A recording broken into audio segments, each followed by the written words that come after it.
Shalom Bapak Ibu yang terkasih dalam Tuhan. Satu tahun terdapat 12 bulan. Dan bulan Desember ini merupakan bulan Natal Tuhan Yesus dan bulan pergantian tahun. Mari kita tuntaskan semua hal yang menghalangi berkat hidup kita dan di hadapan Tuhan.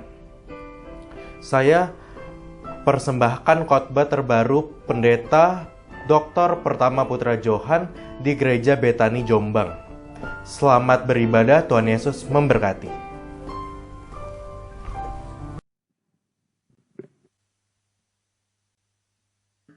Mari kita siapkan hati kita untuk mendengarkan kebenaran firman Tuhan.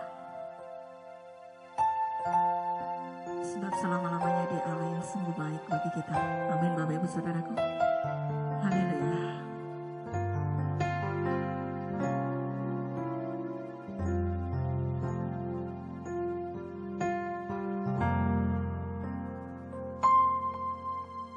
Ku bersyukur atas kebaikan-Mu.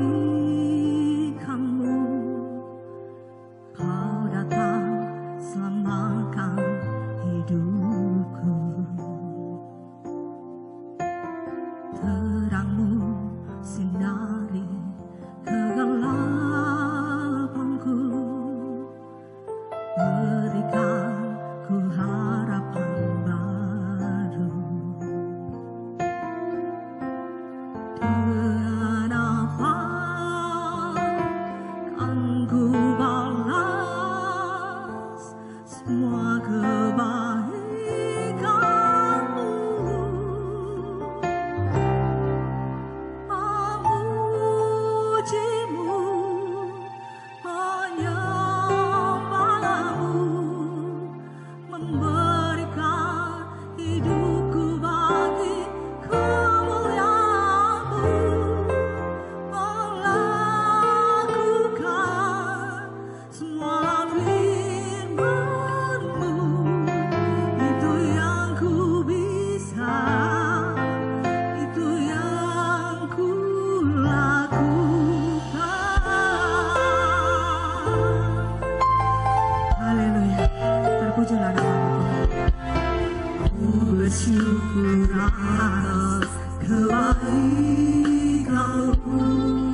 kami hidup melakukan firman-Mu.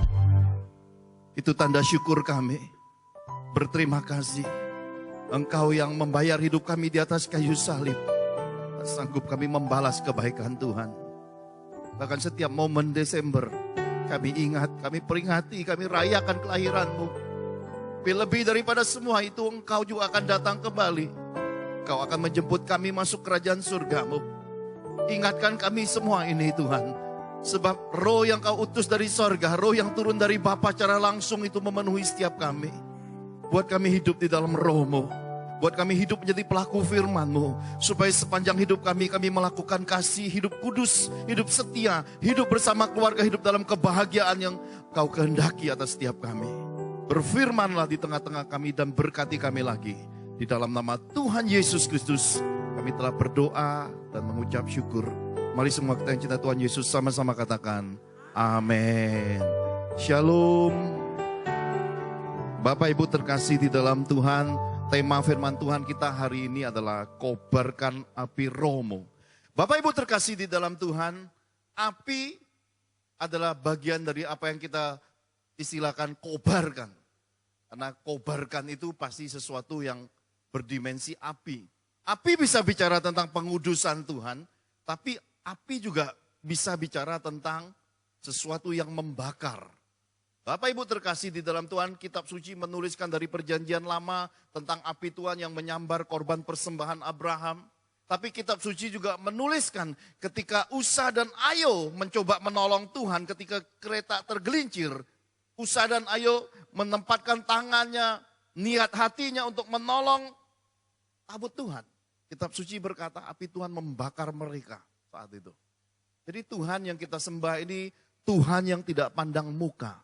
Hukum dan ketetapannya berlaku bagi semua orang, baik yang jauh ataupun yang dekat, baik yang sudah bertobat lama ataupun yang baru akan bertobat.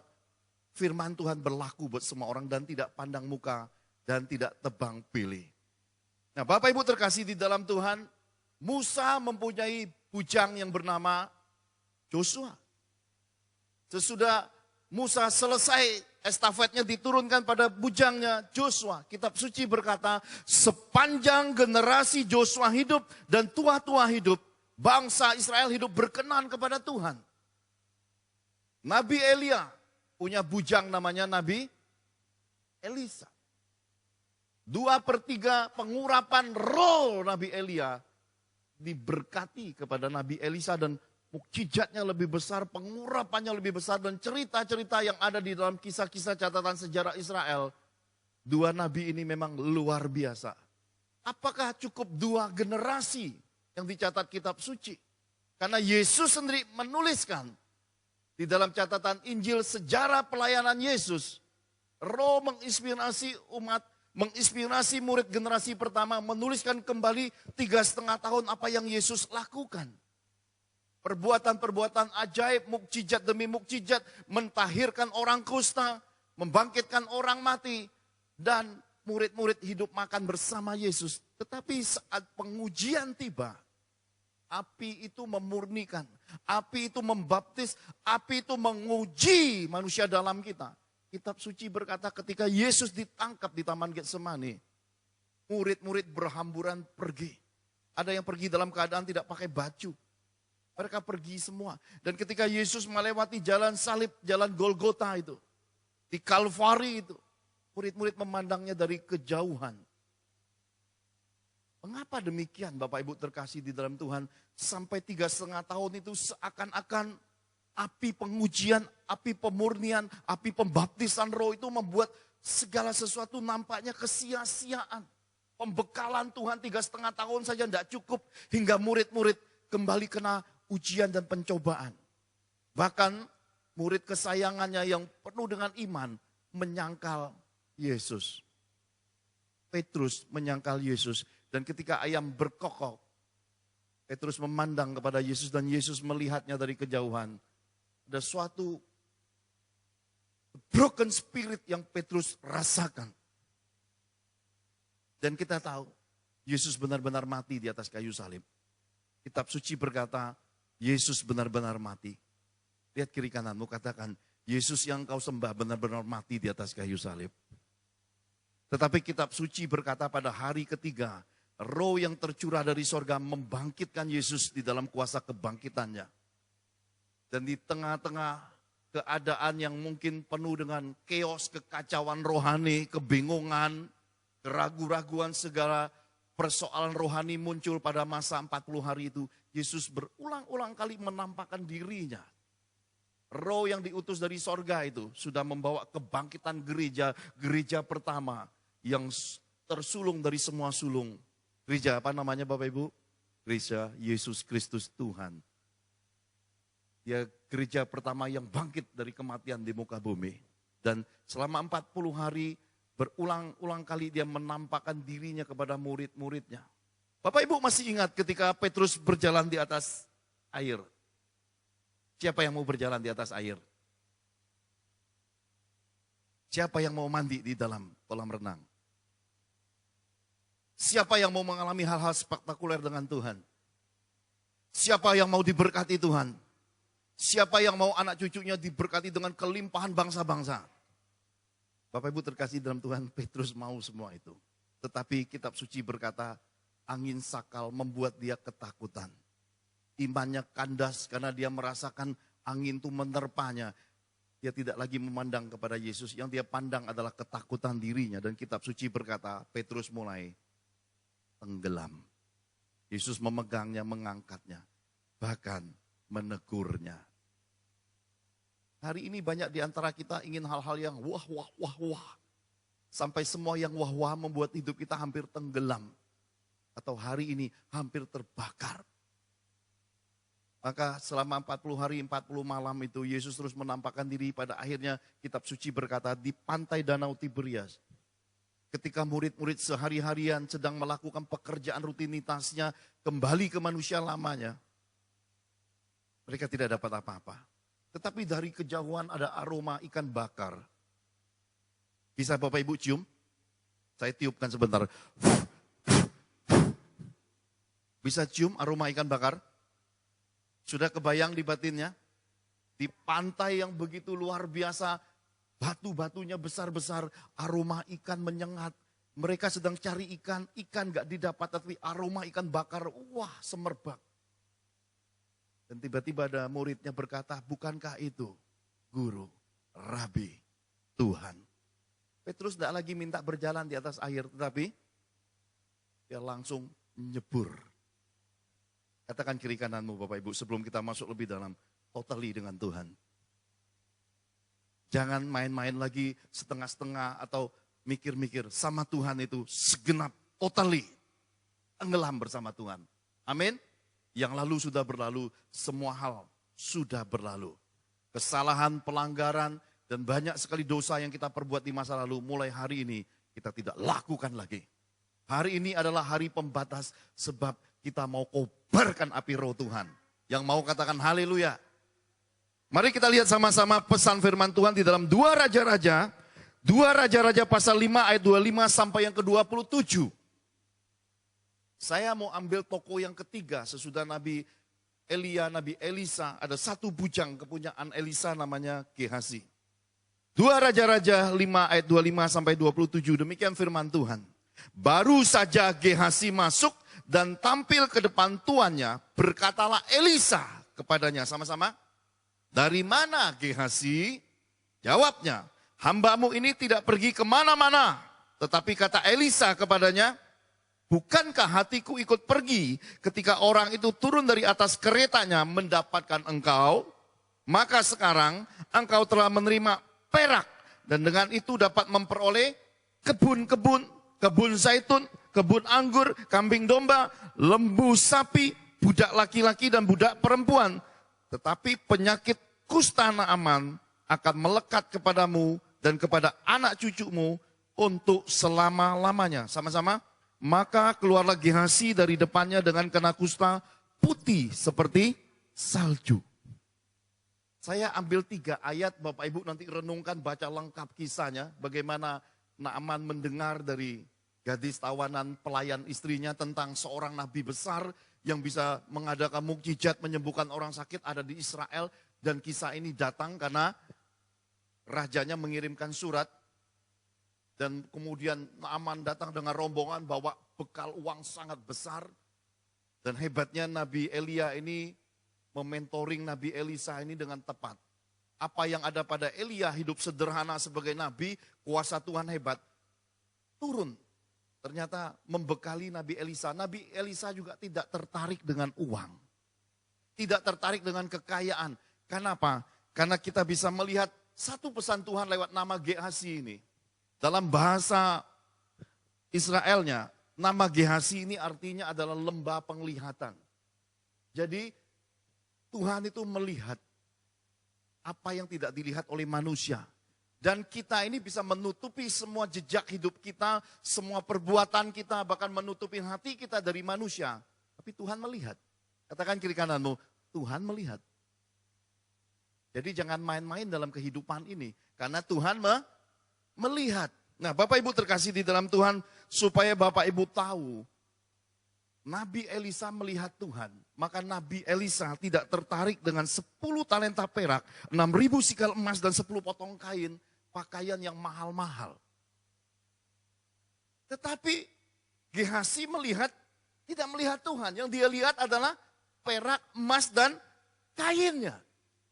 Hari ini di muka bumi, ada banyak orang tidak melihat amanat agung Yesus. Ada banyak hamba tidak lagi berjalan pada kemurnian pelayanan Injil. Karena mereka tidak melihat tentang kedatangan Yesus semakin dekat. Yang mereka lihat adalah ke gereja, keuntungan, melayani, banyak duit, disanjung umat, dan bisa komat kamit, ramal-meramal, buat-buat, ya bernubuat palsu, tidak apa-apa. Ini yang terjadi di akhir zaman. Roh Gehasi ini sedang menghancurkan gereja-gereja Tuhan di berbagai bangsa. Ya, kita tahu dengan pasti bahwa selalu ada dua pilihan antara Tuhan dengan Mamon. Gehasi melihat Mamon, Elisa melihat Tuhan. Bapak Ibu melihat siapa? Lihat Pak Johan, gue lihat Tuhan. Saya ada di depan nih.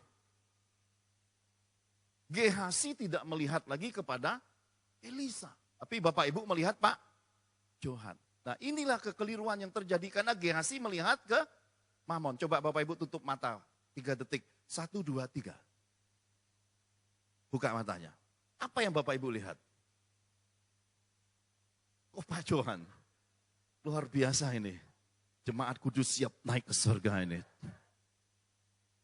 Tapi beberapa yang diam melihat ayam goreng, ya, telur asin, ya, rujak cingur.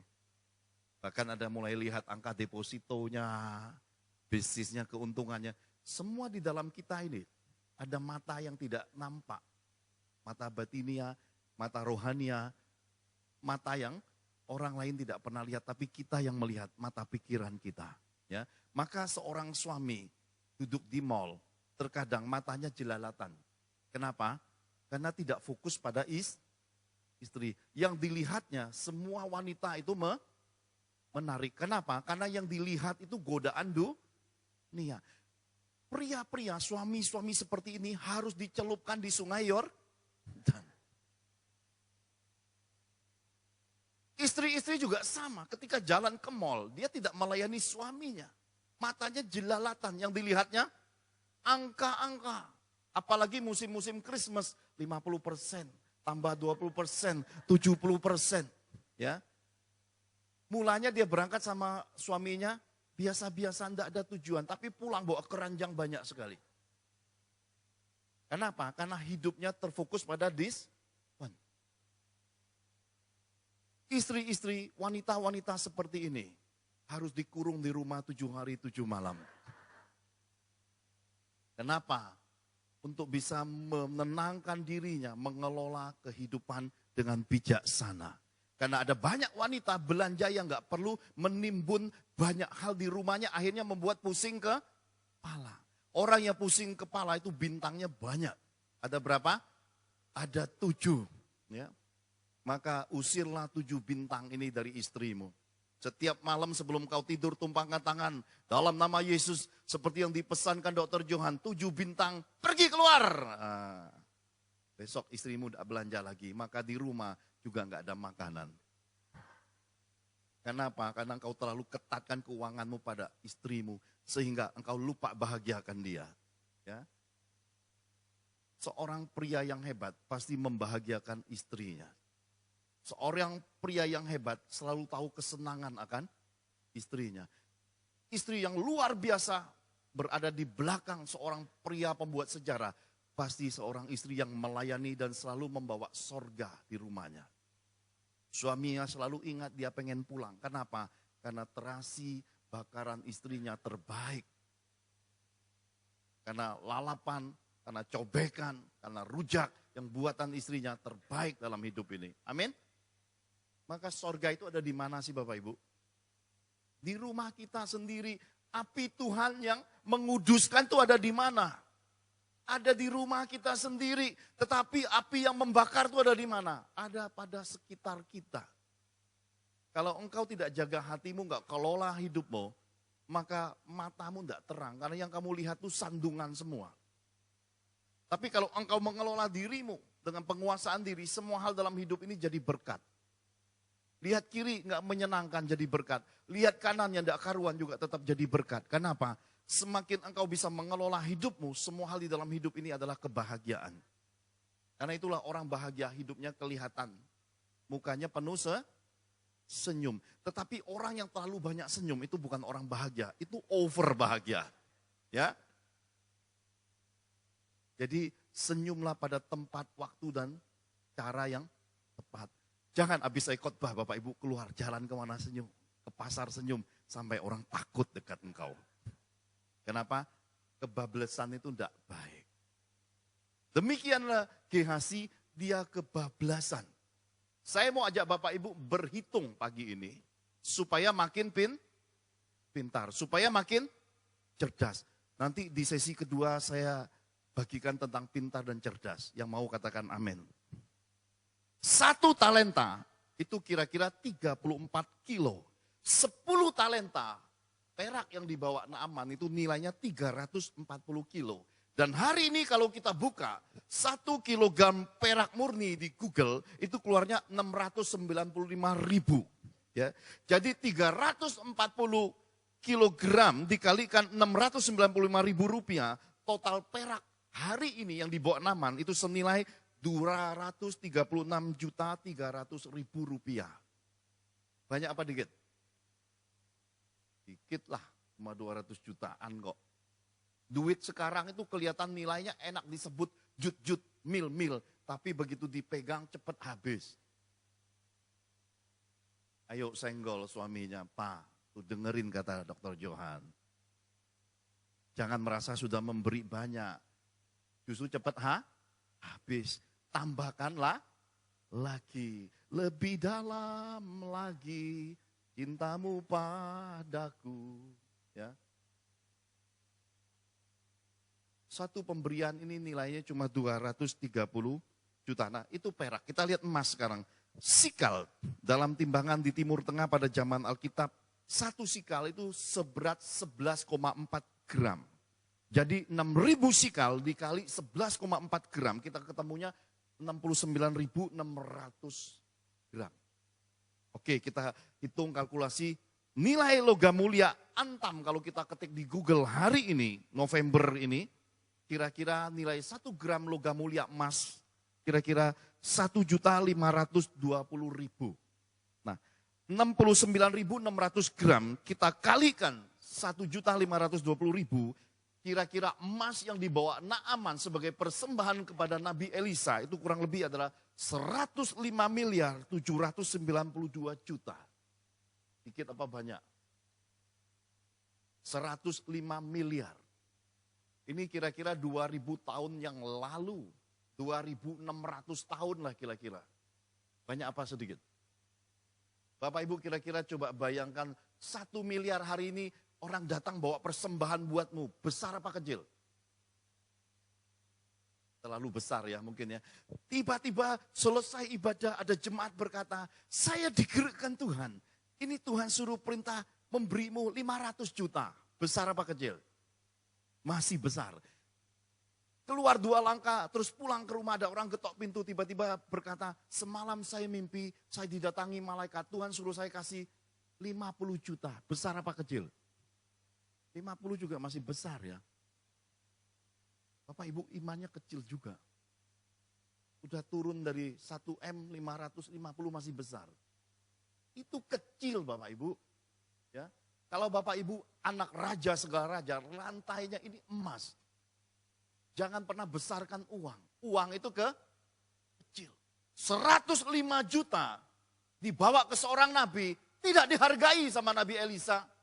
Nabi Elisa berkata, sudah bawa pulang harta persembahanmu itu. Kenapa?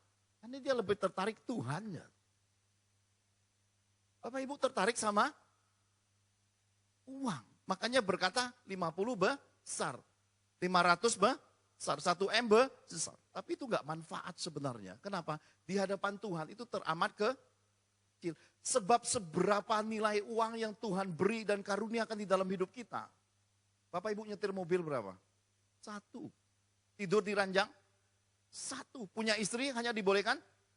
Padahal bisa kawin banyak. Jadi uang itu enggak banyak. Uang itu yang banyak di dalam hidup kita itu adalah kebahagiaan. Punya istri 1 mengalahkan perempuan sedunia. Sebelum kau punya perasaan istrimu lah tercantik di dunia, berarti engkau belum pria bahagia. Engkau masih pria bercela. Dan anak-anak sebelum melihat papa mamanya adalah sebagai panutan teladan, anak-anak masih punya celah. Demikian juga kita punya gereja lokal, kau tidak merasa bahagia di gereja lokal, berarti kita belum setia. Ukuran kebahagiaanmu, kebesaranmu itu belum cukup. Tapi kalau kita sudah cukup, kita punya hati bersyukur, isinya kemana-mana rasanya bahagia. Nah Bapak Ibu, waktu kita selesai nanti, pintunya cuma 1 kali 2 besarnya. 1 meter kali 2. Semua pintu bumi ini, ketika ibu bumi membuka, semua kita akan masuk di dalamnya.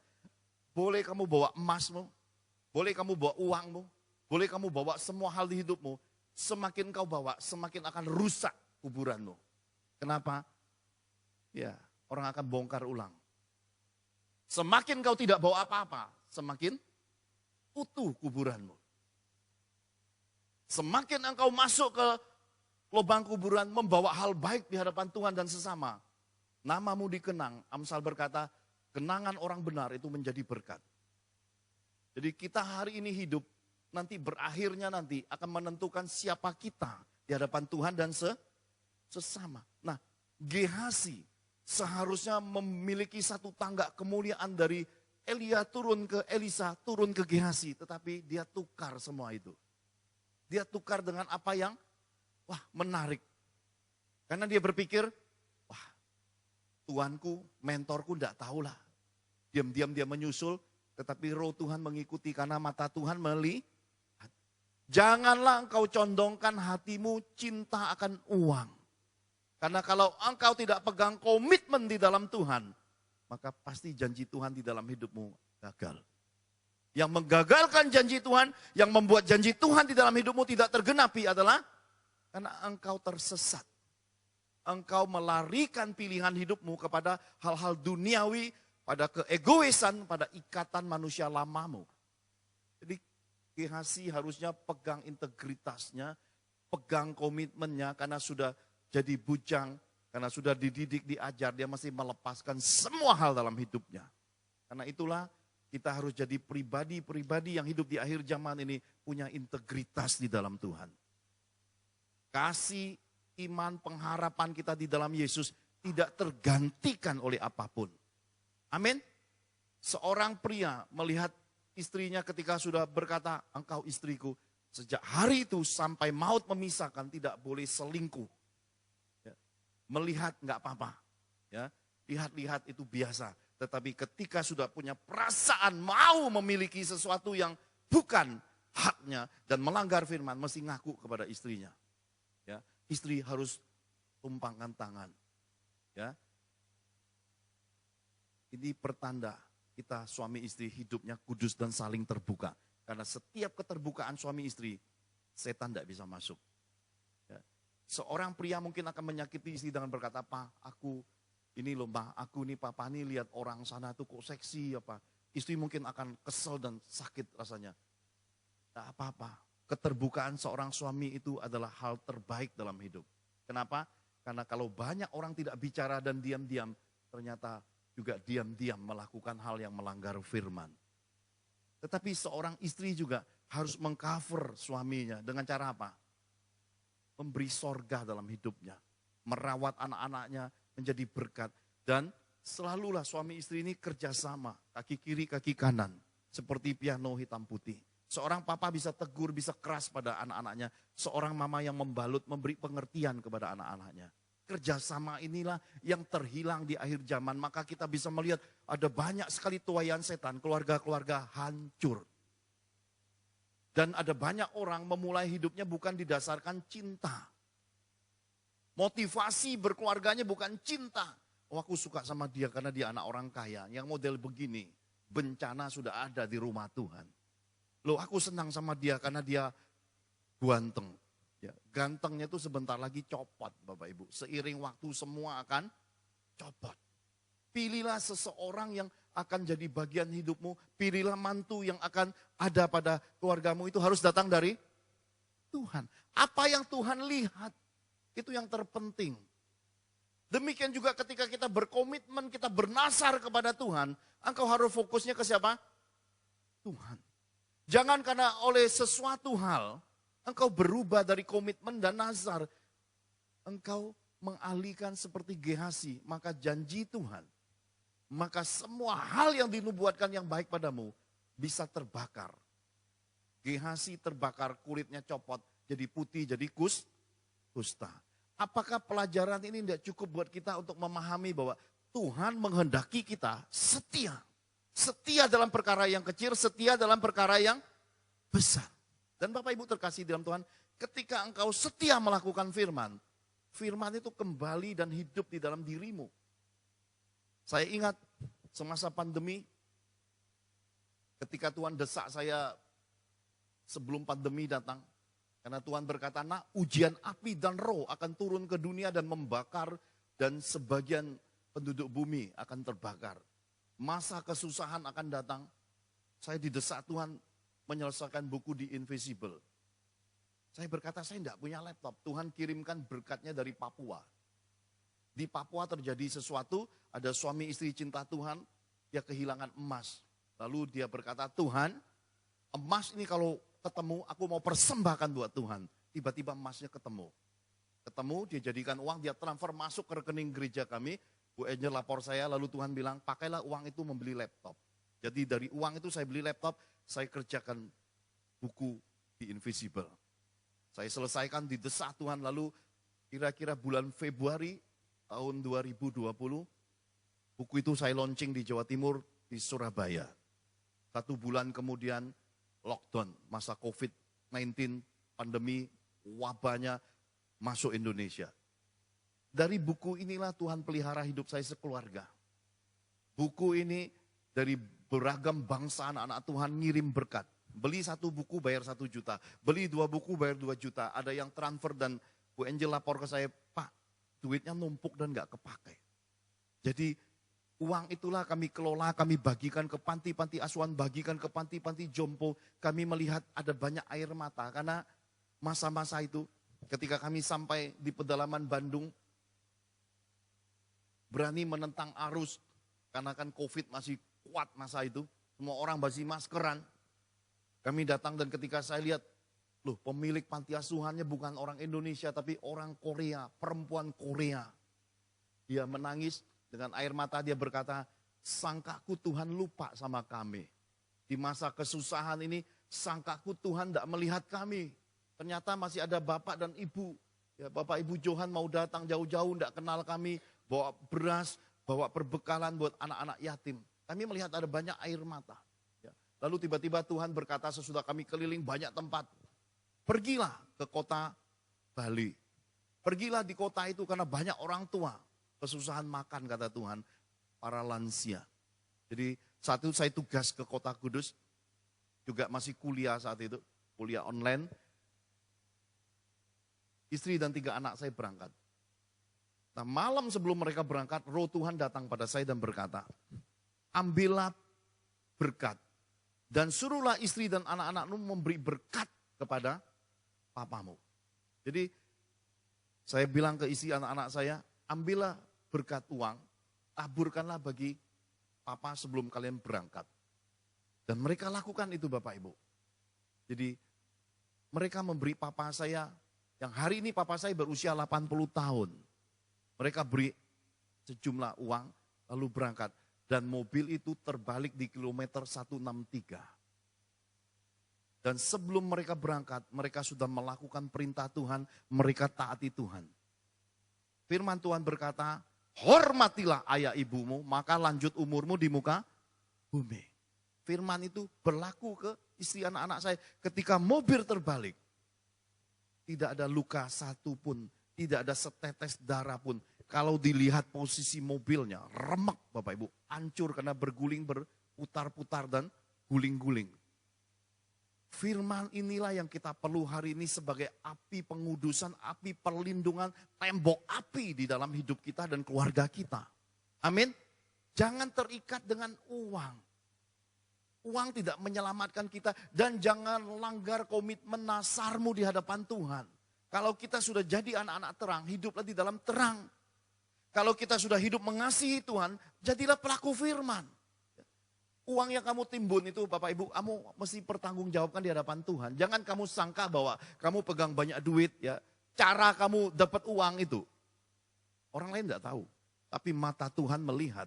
Gehazi waktu ngambil upah, tidak ada yang tahu. Naaman ngasih dengan kesenangan, kerelaan.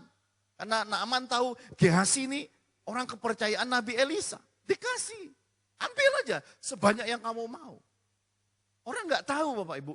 Ketika kita dalam pekerjaan, dalam bisnis kita mungkin ya kotor. Mungkin tidak sesuai hati Tuhan. Ya.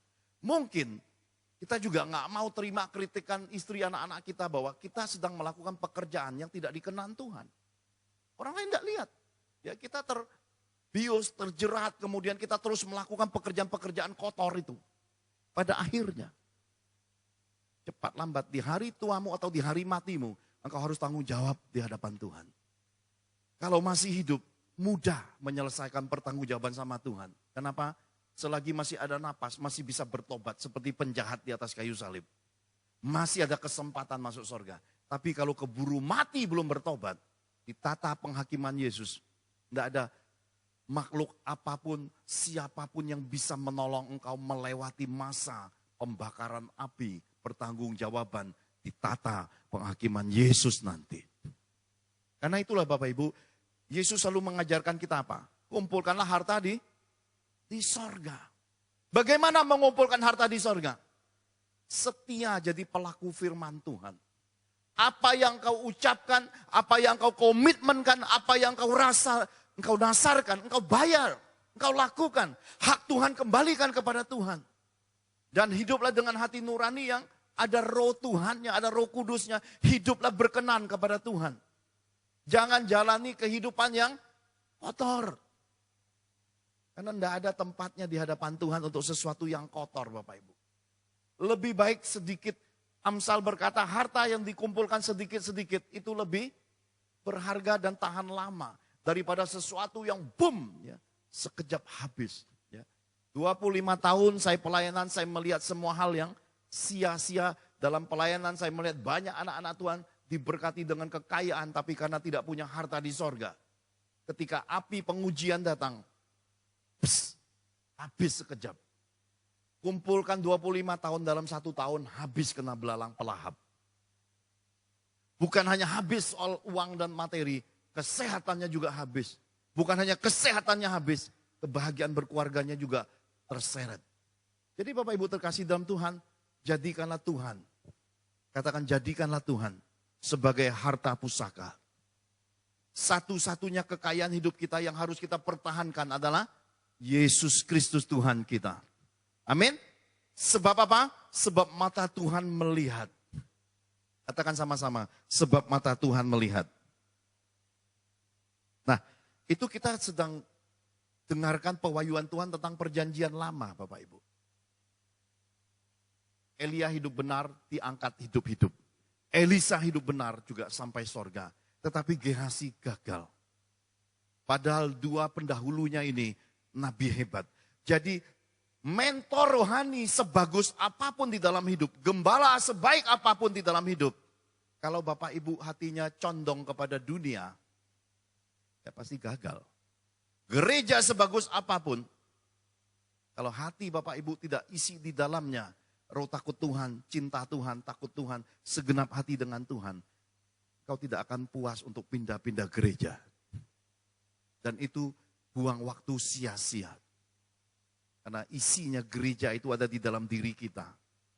Semakin kita banyak kecewa, sebenarnya itu pertanda kita harus perbaiki diri kita. Mungkin engkau melihat orang lain menyandung engkau, menyakiti engkau. Sebenarnya yang harus diperbaiki itu bukan orang lain, tapi dirimu sendiri. Karena di dunia ini isinya peperangan dan tidak ada yang sempurna di dunia ini. Bagaimana kita membawa diri kita berjalan di dalam kekurangan dunia, perbedaan-perbedaan yang ada untuk tetap selalu bahagia. Jadi kuncinya adanya pada siapa? Diri kita sendiri, bukan pada orang lain. Kambing hitam tuh nggak usah lagi Bapak Ibu pakai di dalam hidup. Korbankan kambing hitam itu. Ya, sembeli dan buanglah dan bagikan. Nggak guna lagi kambing hitam itu dalam hidup kita. Sebab hari ini kita tahu Tuhan melihat. Nah, kita lihat perjanjian baru sekarang. Kisah para Rasul 5 ayat 1 sampai yang ke-10. Kisah para Rasul 5 ayat 1 sampai yang ke-10. Demikian firman Tuhan. Ada seorang lain yang bernama Ananias. Ia beserta istrinya Safira menjual sebidang tanah.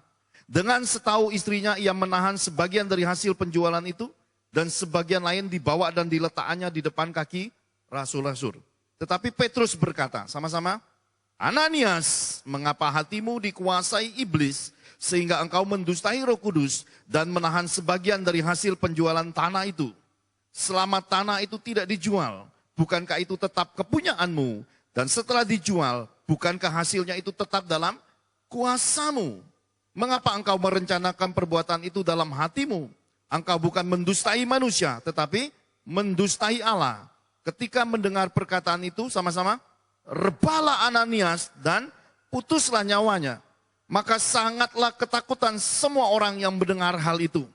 Lalu datanglah beberapa orang muda, mereka mengapani mayat itu, mengusungnya keluar dan pergi menguburnya. Kira-kira 3 jam kemudian masuklah istri Ananias, tetapi ia tidak tahu apa yang telah terjadi. Kata Petrus kepadanya, katakanlah kepadaku dengan harga sekiankah tanah itu kamu jual? Jawab perempuan itu, betul sekian. Kata Petrus sama-sama, mengapa kamu berdua bersepakat untuk mencobai roh Tuhan? Lihatlah orang-orang yang baru mengubur suamimu berdiri di depan pintu. Dan mereka akan mengusung engkau juga keluar. Lalu rebalah perempuan itu. Seketika itu juga di depan kaki Petrus. Dan putuslah nyawanya. Ketika orang-orang muda itu masuk. Mereka mendapati dia sudah mati. Lalu mereka mengusungnya keluar. Dan menguburnya di samping suaminya. Sama-sama katakan amin. Di perjanjian lama kita tahu tentang api Tuhan membakar Usa dan Ayo. Di perjanjian baru, generasi sesudah kebangkitan Yesus, ada Ananias Safira, mati juga saat memberkati gereja, saat menabur di ladang Tuhan. Bapak Ibu terkasih di dalam Tuhan, ternyata Tuhan, sesuai dengan apa yang dipesankan Tuhan Yesus, kasihilah Tuhan Allahmu dengan segenap hatimu, segenap kekuatanmu, segenap akal budimu. Kasihilah sesamamu seperti dirimu sendiri. Itu tidak main-main. Itu dibuktikan di gereja mula-mula. Jadi hidup kekristenan kita ini tidak boleh ikut-ikutan. Ananias dan Safira ini ketika melihat ada banyak orang menjual tanah rumah, meletakkannya di bawah kaki rasul-rasul, mereka juga kepengen. Ya. Pengennya tidak salah, tetapi ketika hati ini belum totally, bukan hati yang segenap untuk Tuhan, tetapi hati yang masih penuh perhitungan duniawi. Ini bahaya di hadapan Tuhan. Kenapa? yang belum totally hatimu di hadapan Tuhan itu bisa terbakar. Arti nama Ananias di dalam bahasa Yunaninya, Ananias itu artinya telah memberikan. Ya. Jadi Bapak Ibu terkasih di dalam Tuhan, ketika kita bernasar, kita berkomitmen, itu kita sudah memberi. Meskipun barang yang kita nasarkan, meskipun persembahan yang kita sudah komitmenkan untuk Tuhan, kita belum beri. Ucapan kita, itu sudah dicatat para malaikat. Jadi ketika engkau berkata, aku mau dukung pelayanan, aku mau nabur di ladang Tuhan, dan kalau sekian kepunyaanku, ini barangku, ini, aku akan beri kepada Tuhan. Itu sudah dicatat. Ngerti Bapak Ibu? Sesuatu yang di dalam hidup kita ini dicatat. Maka Yesus berkata, setiap perkataan yang engkau gemakan, engkau harus bertanggungjawabkan di hari akhir, di hari penghakiman. Kata-kata sia-sia yang engkau ucapkan pun harus engkau pertanggungjawabkan. Jadi kalau kita sudah ngomong, sudah nasar, sudah komitmenkan, lakukan. Jangan ditunda-tunda, karena kebaikan yang tertunda itu seperti Ananias. Karena begitu lihat uangnya, eman, sayang ya, terlalu banyak. Ini manusia yang terikat dengan uang. Sudah mengucapkan, lalu berkata, eman, sayang. Setengah aja cukup. Manusia menakar Tuhan, pada akhirnya terbakar. Jadi kalau Bapak Ibu sudah ingin memberi kepada Tuhan, tidak usah lihat siapapun lagi. Kembalikan, serahkan. Ya, sesuai komitmen dan nasarmu. Tapi saya lihat pengerja gereja hidup gak benar, pendeta hidup gak benar. Bukan urusanmu. Ya, bagianmu itu Tuhan dan urusanmu sama Tuhan. Karena kitab perjanjian lama menulis, ketika engkau langgar nasarmu, engkau langgar daripada komitmenmu, yang terbakar siapa? Dirimu sendiri. Bukan pendetanya atau full timernya. Yang mati siapa? Dirimu. Karena setiap orang mempertanggungjawabkan perbuatannya itu pribadi di hadapan Tuhan. Nah, perhatikan, sesudah Ananias ada istrinya bernama Safira. Safira di dalam bahasa Yunani artinya cantik atau jelita. Ternyata istri cantik jelita, kalau tidak berpadanan di dalam Tuhan, juga ikut mati terbakar. Jadi seorang istri kalau mendapati suaminya kerja nggak benar, malah ikut-ikutan menikmati hasil nggak benar, matinya masuk nerakanya sama-sama. Kok bisa Pak Johan? Ya ini kitab suci Bapak Ibu. Ini nih, kalau ditelaah di keadaan rohani hari ini, didebatin habis-habis, bersyukur pada Tuhan dicatat terbuka di dalam kitab suci. Kenapa? Tuhan tidak pandang muka. Hatimu yang kamu anggap orang lain tidak tahu, kamu potong setengah apa yang kamu nasarkan, apa yang sudah kamu komitmenkan, orang lain tidak lihat. Tapi Tuhan melihat. Dan orang-orang yang diurapi Tuhan juga ikut melihat. Jangan sampai keluar pernyataan penghukuman, engkau mati terbakar, dan ini sia-sia. Api pengudusan Tuhan itu harusnya membuat kita semakin bertambah-tambah, menjadi kepala bukan ekor. Berkat hidup kita itu semakin kita salurkan benih-benihnya, kita semakin menuai. Semua yang kita punya kita putar. Kita salurkan dalam kemurahan hati, kemurahan Tuhan, kemurahan manusia masuk dalam hidup kita. Bahkan dikatakan digoncang-goncangkan semua yang kau punya terus-terus diisi Tuhan. Hingga hidupmu berlipat kali ganda dan hidup dalam kelimpahan. Kelimpahannya bukan hanya kelimpahan di keluarga, tapi kelimpahan di dalam satu negeri. Bahkan kelimpahan sampai bangsa-bangsa. Tuhan hendak mengangkat engkau menjadi bangsawan sorganya. Orang ningratnya Tuhan. Karena itu attitude-mu, manner-mu, perilakumu perbaiki di hadapan Tuhan. Komitmenmu, nasarmu bayar di hadapan Tuhan. Jangan terikat dengan mamon, terikat dengan uang. Semua itu menghancurkan rencana Tuhan yang besar. Semua itu membuat segala sesuatu yang baik dalam hidup kita terbakar. Jangan ambil yang bukan hakmu lagi. Karena sesuatu yang sudah engkau nasarkan, engkau komitmenkan buat Tuhan itu bukan hak milikmu lagi. Itu kepunyaan Tuhan. Dan sesuatu yang sudah engkau tabur di rumah Tuhan, di ladang Tuhan, tidak usah ikut campur lagi. Kenapa? Karena itu ada orang-orang yang diurapi, yang dipercayakan Tuhan sebagai pemimpin gereja. Mereka yang punya hak.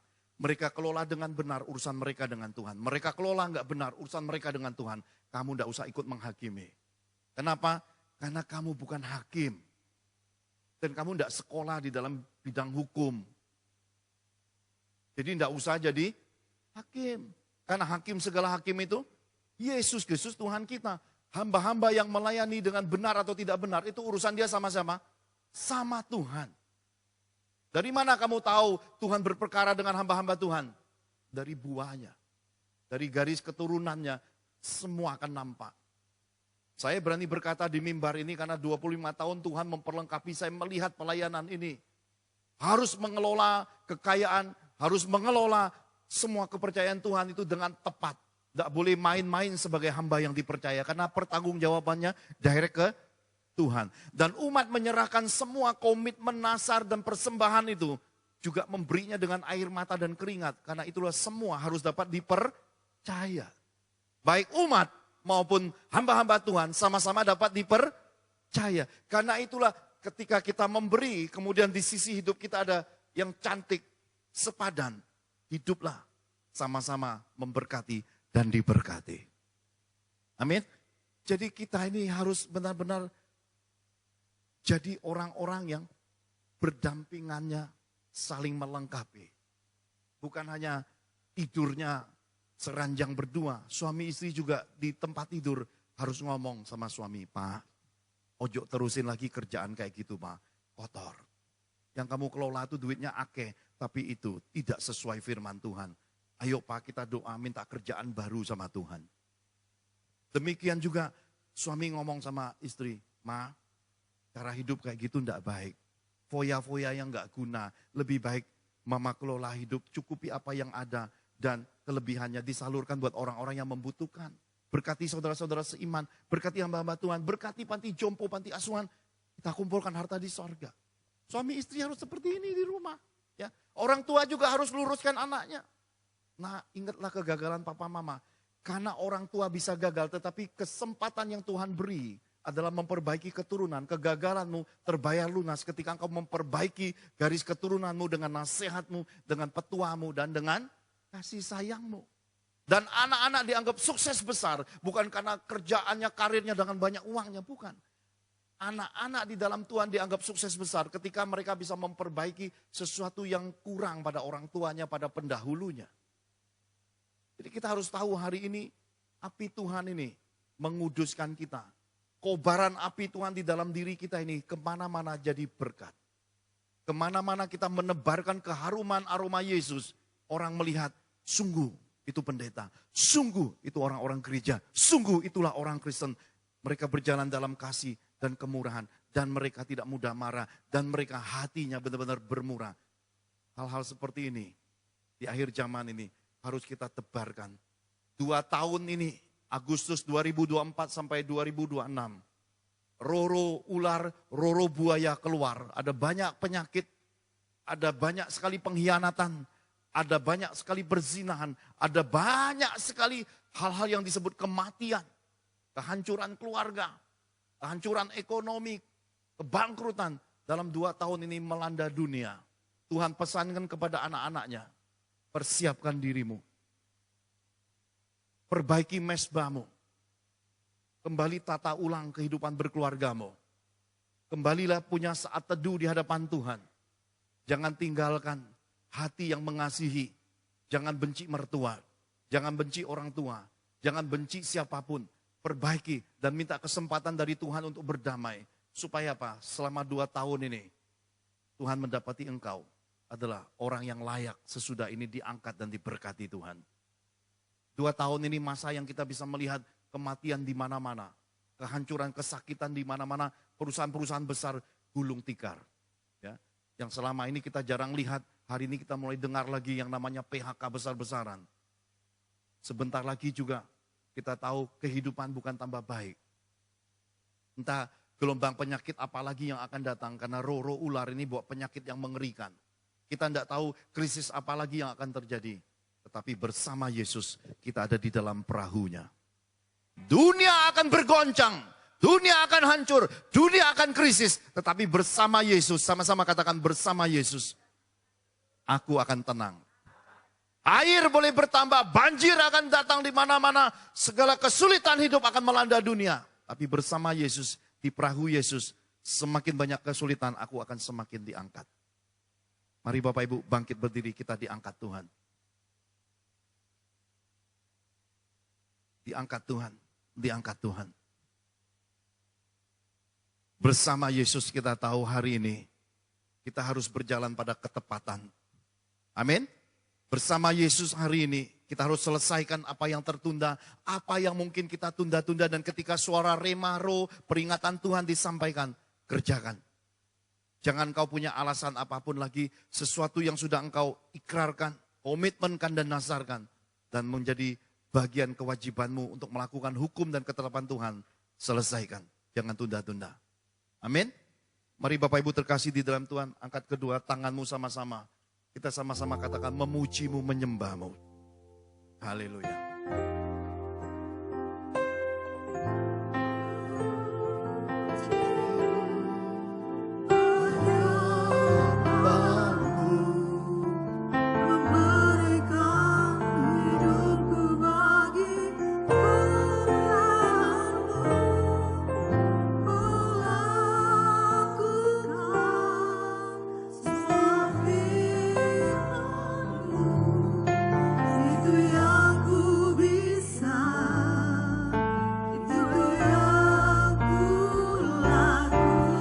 Mari nyanyikan sebagai untayan doa. Hanya ini yang kita bisa melakukan firman. Menyembahmu,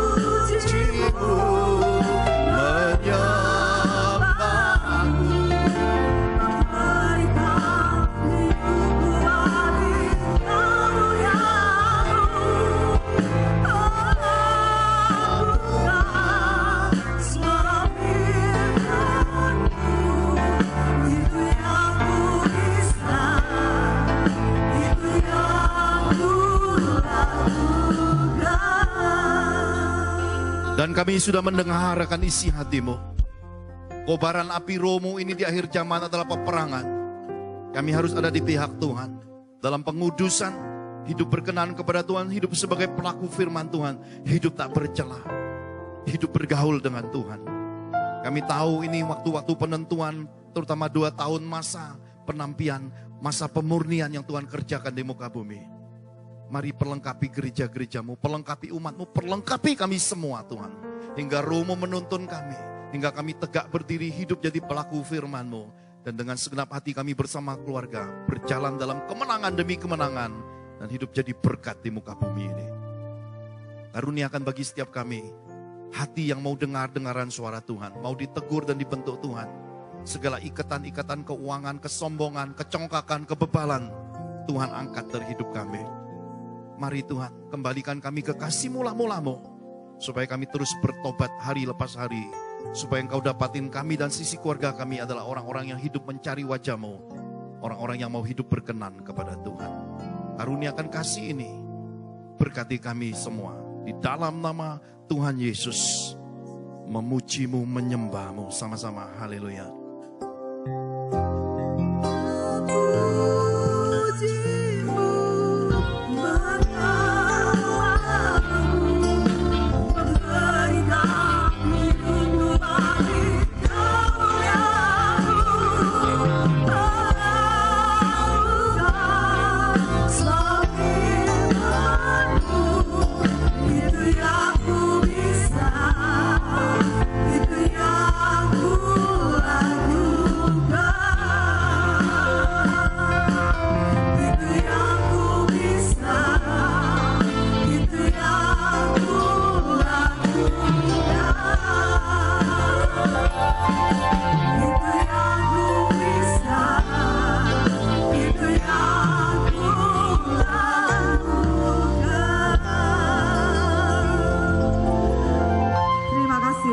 Setiap firman yang telah kami dengar, mampukan tanah hati kami menjadi tanah-tanah hati yang baik, mampukan kami menjadi pelaku-pelaku kebenaran firman-Mu untuk mampu mengendalikan, mampu mengatur segala kehidupan rumah tangga keluarga kami. Kami berdoa untuk Bapak Pendeta Pertama Putra Johan, Kau berkati setiap apa yang dikerjakan, Kau buat berhasil dan beruntung. Di dalam nama Yesus, haleluya, amin. Ya, bersilakan Bapak Saudara untuk duduk kembali.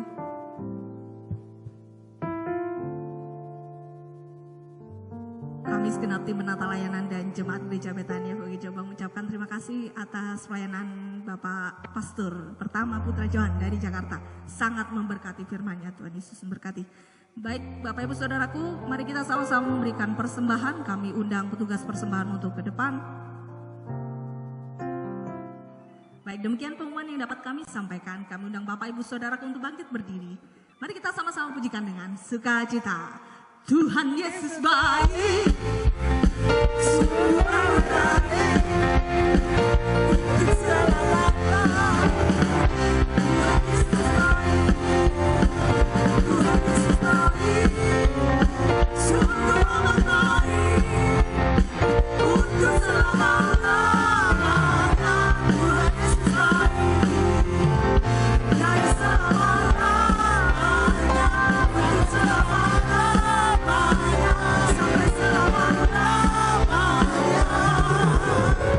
Tuhan Yesus baik.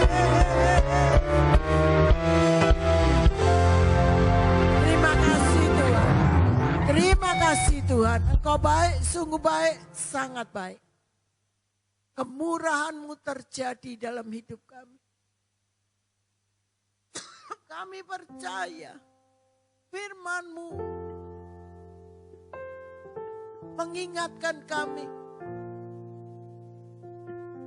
untuk sungguh-sungguh kami mengerti kehendak-Mu, tahu kehendak-Mu, dan kami mau melakukan kehendak-Mu. Di dalam nama Tuhan Yesus, Tuhan memberikan hati yang baru, roh yang baru dalam batin kami, sehingga Engkau jauhkan kami dari hati yang keras, diberikan hati yang taat.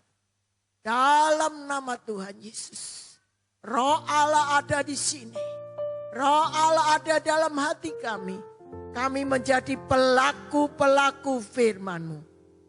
Kita doa keluarga, bangkitlah menjadi teranglah. Sebab terang-Mu datang dan kemuliaan Tuhan terbit atas-Mu. Bangsa-bangsa berduyun-duyun datang kepada terang-Mu. Dan raja-raja kepada cahaya yang terbit bagi-Mu. Siapa Tuhan kita? Yesus, Yesus, Yesus, Kristus, Mesias, Anak Allah yang revival, revival, harvest, harvest, tahun penggenapan janji Tuhan terjadi.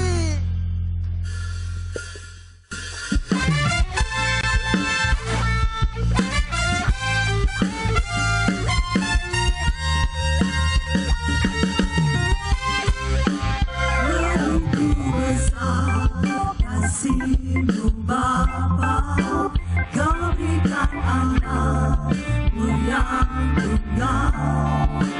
Di saat aku percaya, kasih menyelamatkanku.